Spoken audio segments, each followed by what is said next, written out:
Hello everyone, and thanks for checking this Pauper match out here on PureMTGO.com. I am Joshua Clater, and as you have read in the article, you will see that I have played in a recent Pauper Premier event. This was on February 28th, uh, the Friday 2:30 p.m. event. I was playing the blue-red control deck, and for those of you not reading the article, you'll know that I started off 3-0. Played against three mono black control decks in a row and did not lose a game in those three matches. Uh, then I went on to lose my next two. In round 5, I had a pretty hideous punt against Burn that would have moved me to 4-1, and I just misplayed it. I had lethal on or in hand, thanks to my firebolts and opponent at 9 life and my 3 power worth of guys, but I just made the wrong land drop. I needed 3 red sources, I only had 2 in play, and I had a mountain, and attacked him down to 6, and then flashback firebolt for 4, and this was after I'd already played the mountain, and was like, oh well, I played the wrong land. So this is round 6 of the Premier event. I'm playing against some old guy. Uh, when I followed Pauper more closely, some old guy was a proponent of the deck that I was playing, the blue-red control deck. Uh, he has since moved on to a blue-black Mystical Teachings deck, and what we're going to do is, instead of just looking at all 6 rounds of the tournament, we're just going to take a look at this one round, because it was one of the best matches of Magic I've played all week long.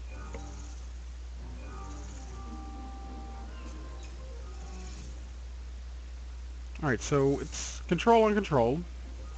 I have 2 counter spells, a Flame Slash, and a Maul Drifter. This was a draw that I was not happy to have, but it does prove its worth. Go ahead and Flame Slash this guy. What I should have done was just held up the mana to show Exclude. Uh, was really wary of the Boilerwork side. I think I just misplayed that entire land drop scenario there, or sequence rather. Anyways, I make a Maul Drifter, draw some cards, more burn, hooray.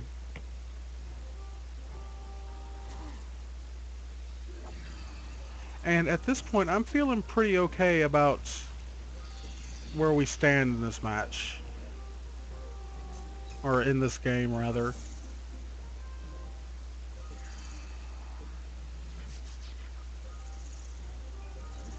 He's got plenty of excludes to deal with his creature base. Got plenty of lands.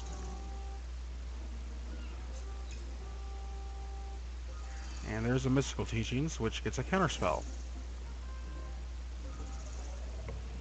Go ahead and try to exclude the Chittering Rats. It gets countered. We race the other exclude on the Chittering Rats. And I did that because I wanted to actually force through my Maul Drifter. I felt he was more important. We've got a Delver, a Maul Drifter. It died to an Agony Warp. We've got a counterspell. Mnemonic Wall got countered. And Firebolt flips over to reveal our 3-2 Aberration. Abomination, Aberration, whatever. It's ugly. Flashback Teachings to get Teachings. Make a Maul Drifter. Thankfully I've got Electrostatic Bolts. Said no one ever.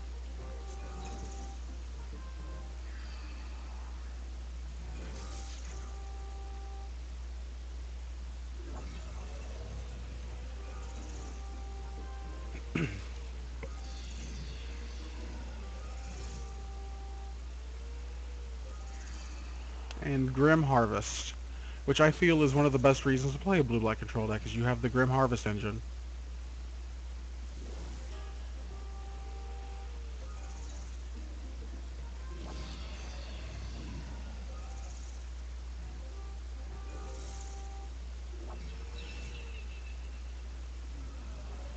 I may not have been as aggressive as I could have been with my Firebolts. I wasn't expecting Bog.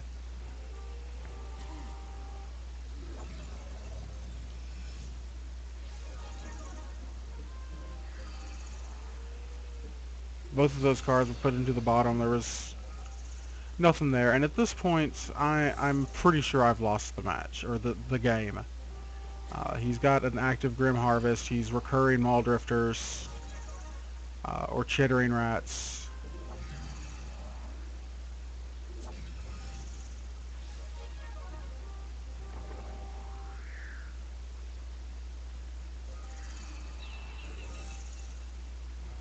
Teachings is flashback for soul manipulation. And on turn 18, I decide that I've had enough. Let's take a real quick look at the deck list. Something that I probably should have already had loaded up. And I'll try to go through my sideboarding strategy against this matchup. If the deck ever loads.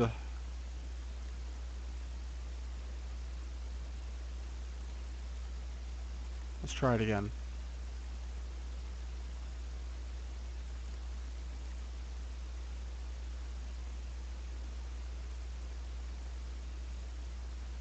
There we go. I wanted to, of course, take out the electrostatic bolts, as they were not great. They were going to be replaced with the Curse of the Bloody Tomes. Fantastic card against control. It's a wonderful alternate win condition that, unless they have Repeal or Echoing Truth for, they don't have an answer for. We also wanted to bring in more counter magic.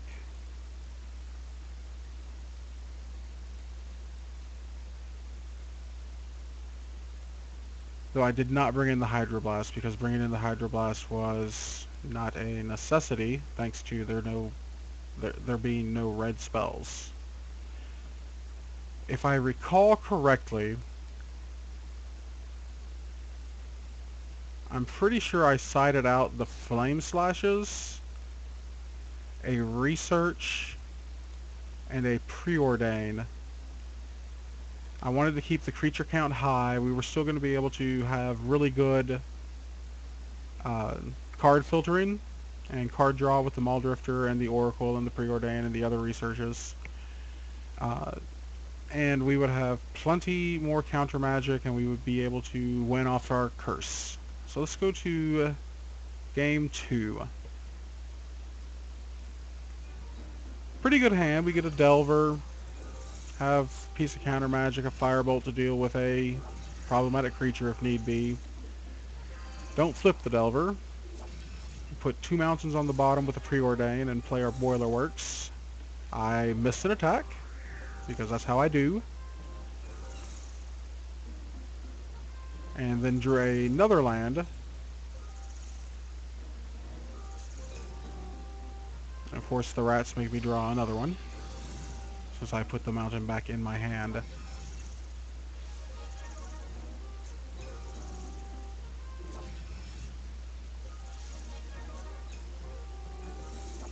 I didn't want to run my Maul Drifter into counter magic. I wanted to be able to have Pyroblast back up, which is why I didn't just jam him out there that turn. And I almost punted there because I didn't have Pyroblast mana up. We drew a second Maul Drifter, and it gets edicted away.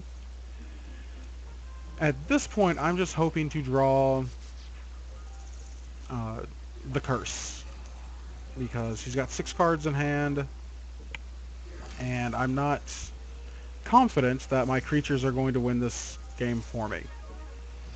And I didn't want to start off 3-0 and then go 0-3. We are having Maul Drifter battles. My Drifters are dying to Doomblades. His Drifters are dying to Firebolts. We've got Exclude mana up. It resolves, and I keep drawing lands, and right now I'm just getting frustrated because I had 6 lands and Exclude in hand. There's a Teachings for another Teachings.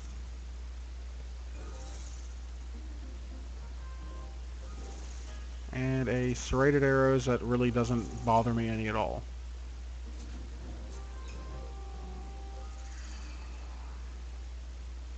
Teachings for Exclude.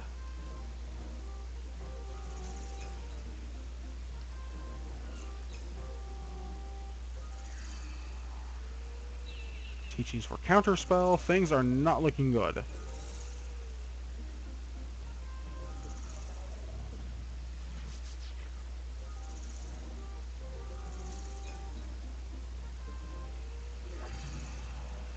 Seagate Oracle gets me a Counterspell. In the research, I discard a land, of course. Besides trying to find the curse, I'm trying to craft a hand in which I can protect the curse while I'm casting it. Casting the Pyroblast was needless there, I believe.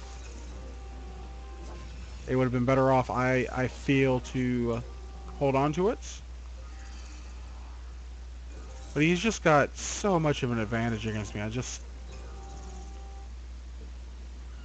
I'm trying my best to stay into the game, and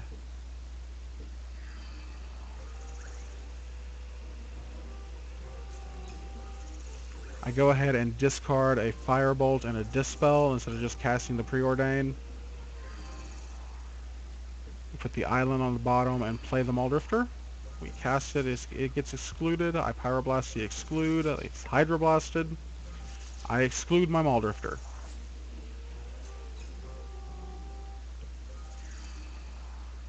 This Teachings gets a Soul Manipulation.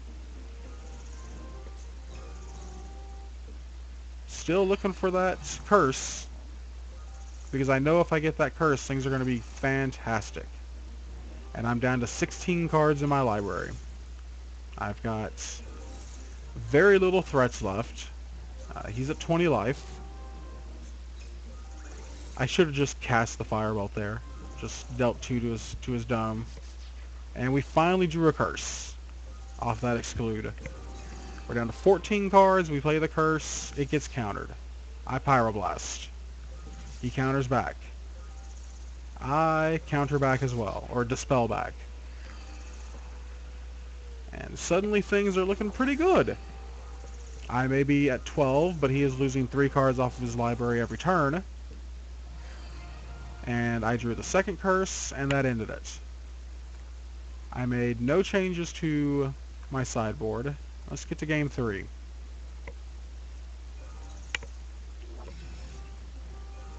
I hope this is game 3 at least.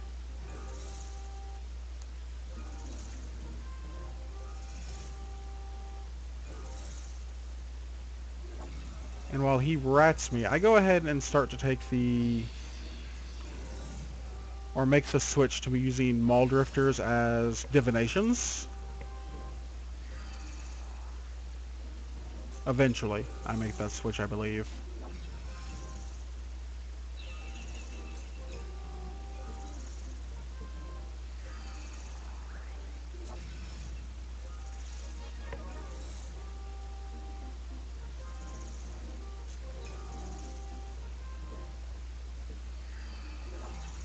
I wanted to hold counter magic up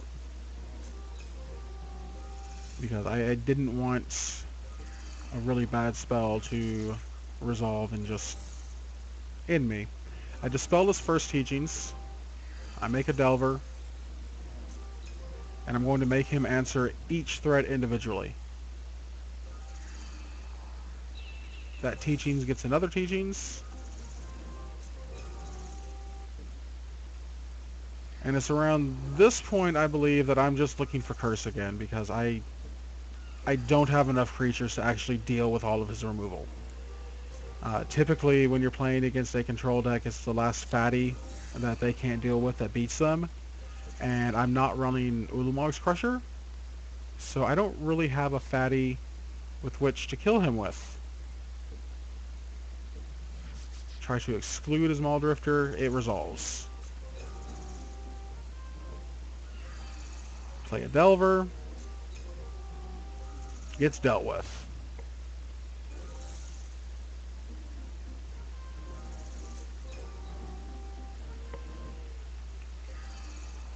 Research. Okay, I left the Flame Slashes in, so I have a bad memory about what exactly I sideboarded. I think I actually may have went down to 2 Preordains and just kept a random number of Flame Slashes in.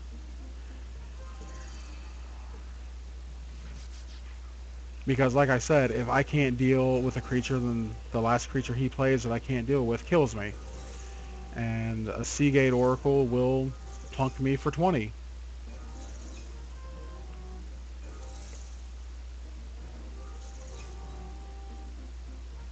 And we're both just looking to build our hands up, get the best things we can. Grim Harvest, I go ahead and dispel that. I don't want him starting up a Muldrifter draw engine.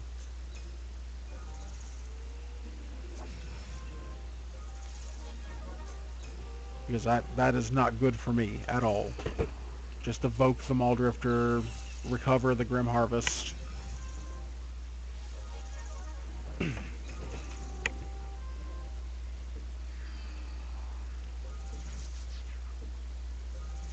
I excluded my own Seagate Oracle there.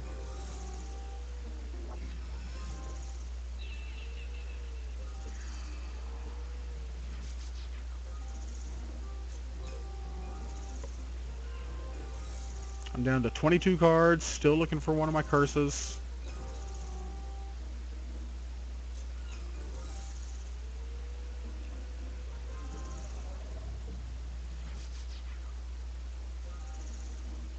I thought about letting that Rats resolve, but again, I really need to find Cursed in order to actually win this match.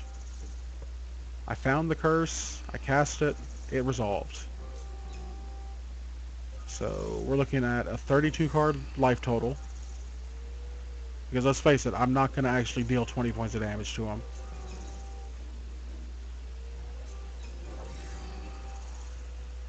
I drew an island, mill a couple more cards. Just hoping that I can hold on with this curse to finish off. I preordain into a Pyroblast and an unknown card. Because I didn't need any more lands. At this point I'm holding lands and burn spells, hoping that he thinks he's walking into counter magic.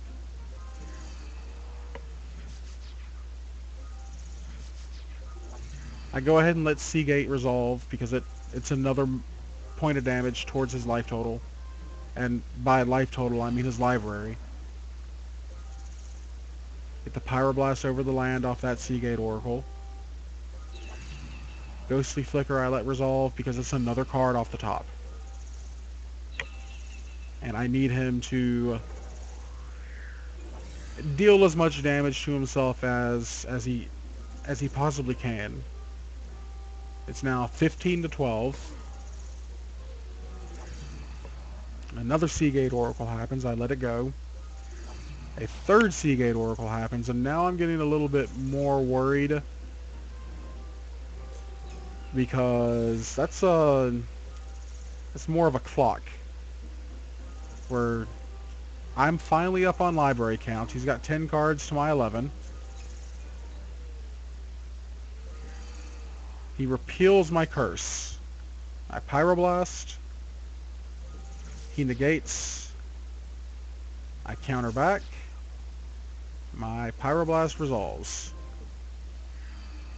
I go ahead and hardcast the Muldrifter, draw the second curse.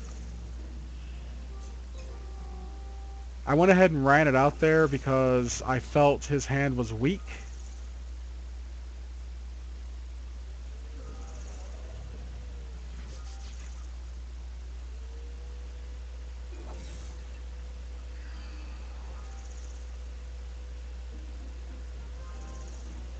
He goes down to 5 cards in his library. Muldrifter blocks the Seagate Oracle. I'm at 8. He Grim Harvests himself. Gets back Mnemonic Wall. Demonic Wall returns to Grim Harvest, and he concedes before the curses mill him out. So that match may have been really fast. I mean, there was a lot of... I mean, I did get dominated in game one. Uh, but the games went long. There was plenty of old school style counter magic battles. Uh, Good examples of gathering the correct resources needed in order to properly defeat the opponents. Uh, I still need to remember how I actually sideboarded for the match. But anyways, it doesn't really matter. Um, as soon as this match was over, I go check the standings. I was in 10th place, thinking, alright, if my tiebreakers go right, I'll make it in. And then the round ended, and I was in 9th. I'm like, oh well, it happens. So anyways, I want to thank you all for watching this video and checking out the article on puremtgo.com. I hope that the static slash fan slash whatever noise that I thought I fixed during the stream that has affected my microphone would be fixed.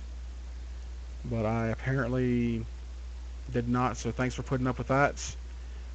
Enjoy the rest of the content on puremtgo.com, and if you have any comments, a different line of play, let me know, and I'll try to discuss that as best as I can. Thanks again for watching. Bye.